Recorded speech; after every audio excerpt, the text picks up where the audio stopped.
Hola, saludos a todos. En los tiempos del joven Escrivá de Balaguer, allá por la década de los años 20 del siglo pasado, el compendio jesuítico sionista, instalado en el Vaticano, estaba por un lado comenzando a alimentar el marxismo cultural desde la sionista escuela de Frankfurt, y por otra parte, los de Loyola tenían bien elaborada su teología de la liberación, de claros tintes marxistas, con el propósito de atrapar curas guerrilleros como en Iberoamérica, o de formar sindicatos y movimientos de base como ocurrió en España. Era obvio esperar rechazo por parte de la facción más conservadora y ultracatólica, tanto dentro del propio Vaticano como entre sus fieles, con el propósito de captar a estos opositores, sobre todo de clase media alta y clase alta, y mantenerlos cerca para encauzar su rechazo a esta teología de la liberación. Alentaron a Escrivá de Balaguer, el fundador del Opus Dei, quien recibió influencia jesuítica a través de su primer confesor, el padre jesuita Valentín Sánchez, para llevar adelante su causa. Sánchez tuvo una relación muy cercana y cordial con aquel joven Escrivá de Balaguer, al cual aconsejó de manera adecuada para encauzarle en su pensamiento y en sus ideas, que le acompañaron de por vida. El mismo nombre del Opus Dei proviene del padre Valentín Sánchez Ruiz. Esta amistad entre el fundador del Opus y el cura jesuita acabó en 1940 por unas desavenencias con unos documentos que Escrivá iba a entregar al obispo para su evaluación. Aquel año Escrivá cambió de confesor, de Sánchez a Portillo. Otra influencia que el fundador del Opus recibió de los jesuitas fue el descubrimiento de un texto publicado por primera vez en Westfalia en el año 1661, conocido como Monita Secreta, donde se recogen las instrucciones secretas de los jesuitas. Era uno de sus textos predilectos, lo conocía muy bien, lo estudió, lo devoró, le inspiró. Para Escrivá fue una gran revelación conocer la cartilla, un auténtico manual maquiavélico, pleno de cinismo, solo conocido por los miembros superiores de la orden jesuita, y esto después de asegurarse que no se comunicaría nada de su contenido a nadie y que se renegaría del mismo si ello conviniere a la compañía. La redacción definitiva de estas Monitas secretas se atribuye al padre Claudio Acquaviva, cuarto general de los jesuitas y reformador de la compañía, basándose en las recomendaciones recibidas de sus predecesores. Esas instrucciones fueron una fuente de inspiración y una herramienta inestimable en manos de Escrivá. De los jesuitas, Escrivá tomó el patrón para su obra, al querer a su semejanza crear un instrumento pasivo y obediente que se extendiera por el mundo entero para su dominio, que al igual que los jesuitas, en su futura organización todos sus miembros caminaran a la voz de su mando, como soldados disciplinados. Así, en octubre de 1928, según el sacerdote José María Escrivá, tras una propuesta del mismo Dios, nace el Opus Dei, que desde el inicio se establece como una organización anticomunista, misógina y de un oscurantismo manifiesto. Escrivá de Balaguer fue asesor espiritual y confesor del dictador Francisco Franco, aunque aseguraba desde el púlpito que él no se metía en política. Franco encuentra en la obra un aliado que le ayuda a gestionar el periodo de autarquía por medio de varios ministros del Opus. Los más famosos fueron López Bravo y Laureano López Rodó. En 1969, 12 de los 19 ministros del régimen franquista eran miembros del Opus Dei. Las muertes de Guerrero Blanco, del propio Escrivá y del dictador Franco restaron en parte su influencia política al Opus, que no obstante mantiene una influencia financiera gracias a los banqueros Rafael Termes y Luis Valls, y su poder en el Vaticano por medio de Joaquín Navarro Valls, portavoz del Estado Papal hasta el año 2002, fecha en la que canonizaron a José María Escrivá de Balaguer. Sin embargo, ya en tiempos recientes, la nómina de afiliados, por ejemplo al Partido Popular, relacionados con el Opus es extensa. ministros y exministros como Federico Trillo, Juan José Luca, Cristóbal Montoro, Margarita Mariscal de Gante, Isabel Tocino, Romay Beccaria, Luis de Guindos y otros populares de la vieja guardia como Ana Mato o el exdirector general de la policía, Juan Cotino, aparecen en las quinielas de supuestos allegados al grupo. Junto a tan notorio elenco, otros partidos cuentan con sus propios sospechosos, como el embajador de España en el Vaticano, Francisco Vázquez, del PSOE, que ha participado en charlas para defender el compromiso con la libertad de Escrivá de Balaguer, y personalidades de otros grupos como CiU, UPN o EA, también son simpatizantes, colaboradores o allegados a este grupo. Los mismos rumores situaban al propio José María Aznar como afecto al Opus. No en vano sus hijos se educaron en colegios de esta prelatura, excepto el pequeño Alonso, que estudió con los legionarios, y su esposa, Ana Botella, es sobrina del supernumerario del Opus, José Botella. Próximos al Opus están ministros como Pedro Morenés, Jorge Fernández Díaz o José Manuel García Margallo. El Opus funciona dentro del Estado a través de diversos grupos para la educación: centros familiares de enseñanza, fomento de centros de enseñanza, fomento de centros de, como por ejemplo Atendis, institución familiar, o el grupo COAS, entre otros. Estas sociedades se encargan de la gestión de centros privados, a los que numerosos cabildos y comunidades han cedido el usufructo de terreno. Recientemente la Comunidad de Madrid, gobernada por Esperanza Aguirre, otorgó a la Fundación Educatio Servanda, presuntamente vinculada con la obra, 26.000 metros cuadrados para la construcción de un nuevo colegio en el municipio de Alcorcón. La Universidad de Navarra, otra entidad sin ánimo de lucro, recibe millones de euros de financiación pública para proyectos de investigación. Asociada a la Universidad de Navarra está el IS Business School, escuela de negocios y de prestigio internacional. La principal vía de financiación del Opus es a través de fundaciones y organizaciones no gubernamentales, así como de las aportaciones de sus numerarios, supernumerarios y allegados. Dentro del mundillo de empresas y jueces, por ejemplo, el presidente del Banco Popular, Ángel Ron, declaró al aterrizar a su cargo que el Opus Dei no influye para nada y que duda que haya influido en la gestión en el pasado.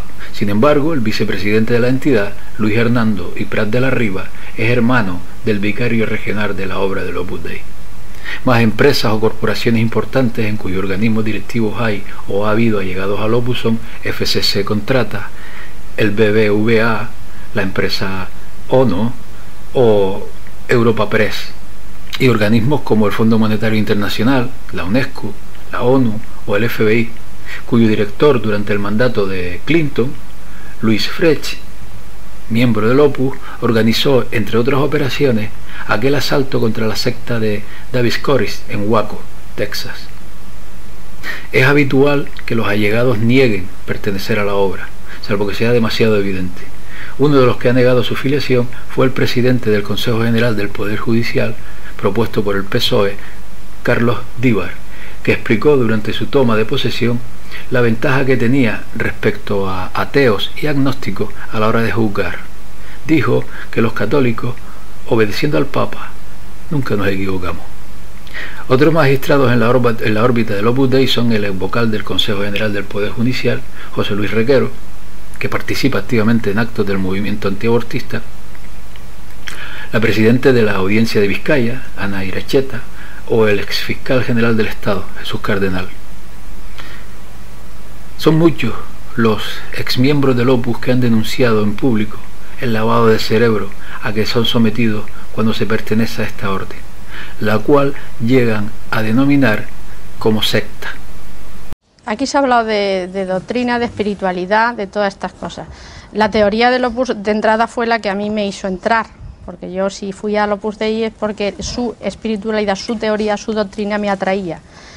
Pero luego, claro, si hablan de amor a la familia y separan a los hijos de los padres, si prohíben incluso el comentario de lo que hacen dentro de la obra con las familias, incluso si los padres a veces alegan algo, resulta que es una tentación diabólica.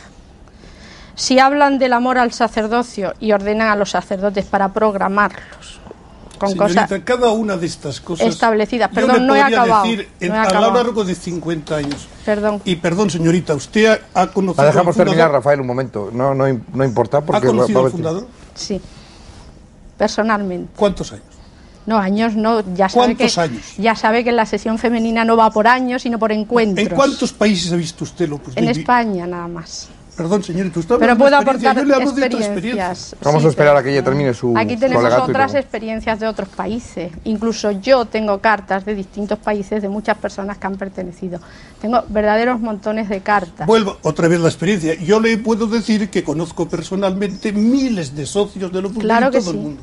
Y además nosotros tenemos de cuidar, de objetivar. Pero sí, yo lo que iba nuestras es al experiencias. caso concreto de esas experiencias. Si existen y están ahí, y están haciendo daño, y hay personas rotas por esas experiencias. Se ha hablado de libertad, el Opus proclama una libertad a todo bombo y platillo. No la proclama, la practica. No, verá, si practicar la libertad se llama a abrir las cartas de entradas y salidas de los socios, a decir cuando hay que dar una disculpa a las familias porque no se puede ir a verlas, que es porque uno no quiere y no porque dentro te lo han ordenado. Bueno, de libertad podríamos hablar desde la charla, la confidencia, que hay que hacerla semanalmente, contando todo lo que se piensa, se siente, se sueña, se vive. Usted dirá todo esto, ¿verdad? Es que además...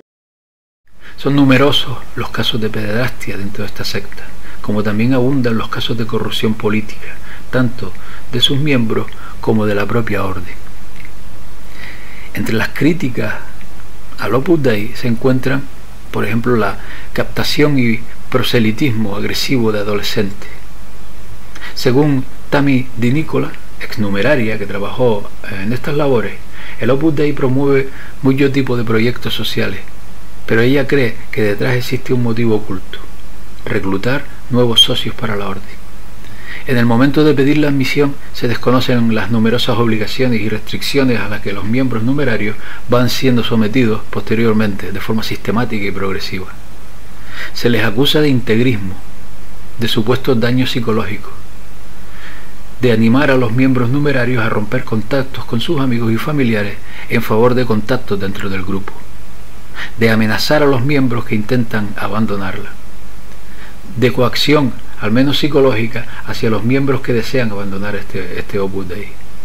Se les acusa de control absoluto sobre las actividades diarias de los miembros numerarios, debiendo requerir permiso para realizar cualquier actividad no reglada y dando cuenta detalladamente de sus actividades cada semana a sus superiores mediante la confidencia semanal.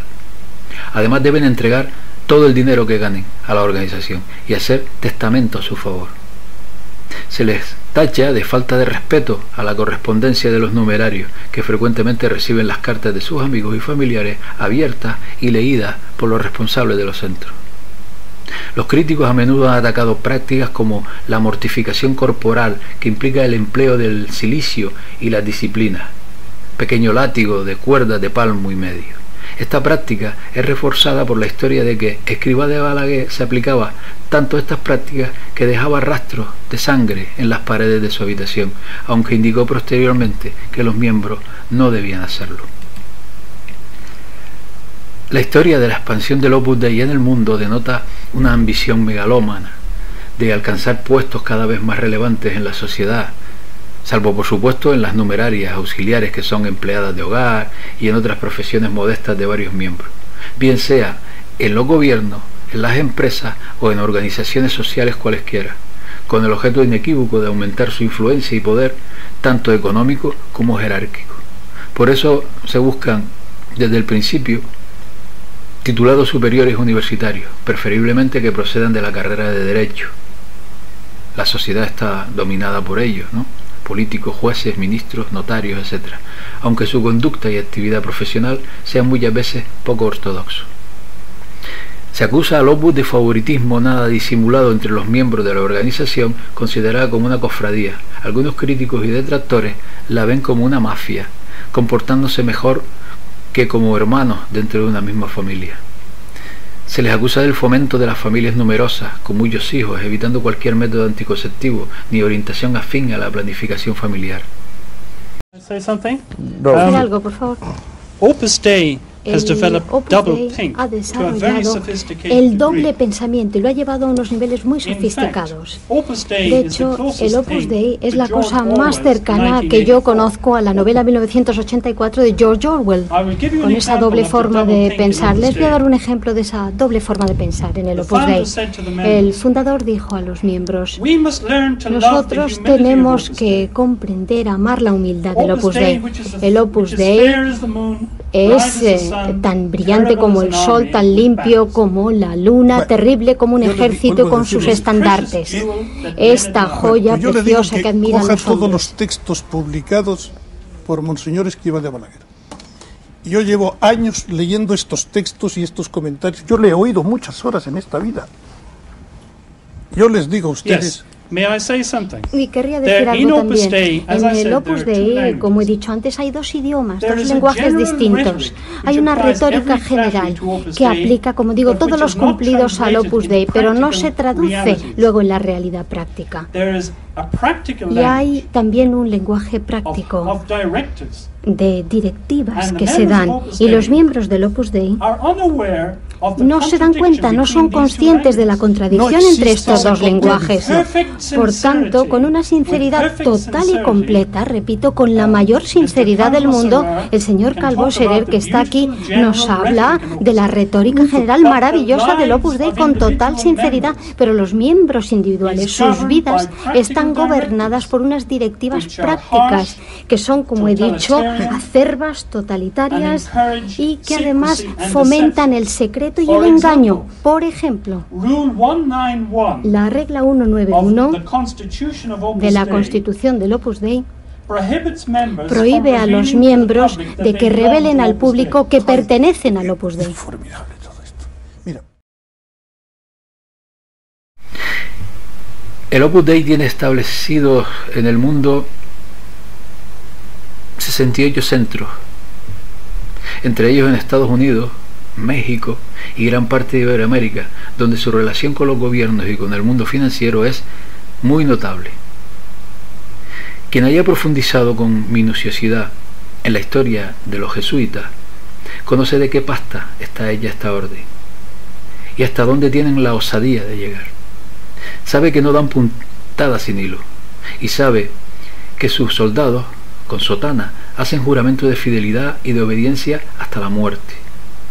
El cura Sánchez sabía muy bien qué tipo de animal estaba alimentando y qué tipo de dieta proporcionarle. Para entender cómo funciona la táctica jesuita del divide y vencerás, he aquí un ejemplo. Tras el Concilio Vaticano II, unos tiempos muy convulsos en los que algunos jesuitas se unieron a las comunidades de pobres agrupadas para estudiar la escritura y analizar su situación a la luz de aquel concilio, escribiendo la teología de la liberación, mientras que el Opus Dei defendía que la Iglesia no debía proponer un programa político, sino ocuparse de las tradiciones espirituales y doctrinales que son los fundamentos primordiales de su existencia, del Opus Dei. Todas las órdenes religiosas son el equivalente a ejércitos o servicios de inteligencia de un país cualquiera. La Orden de Malta, los templarios, los jesuitas. Es así porque se vería con muy malos ojos, y no tendría explicación alguna, que una organización religiosa tuviera este tipo de cuerpo. Pero Roma no es religión, se disfraza. Roma es el neoimperio romano vaticano. Pues nada, amigos, muchas gracias y hasta muy pronto. Saludos a todos.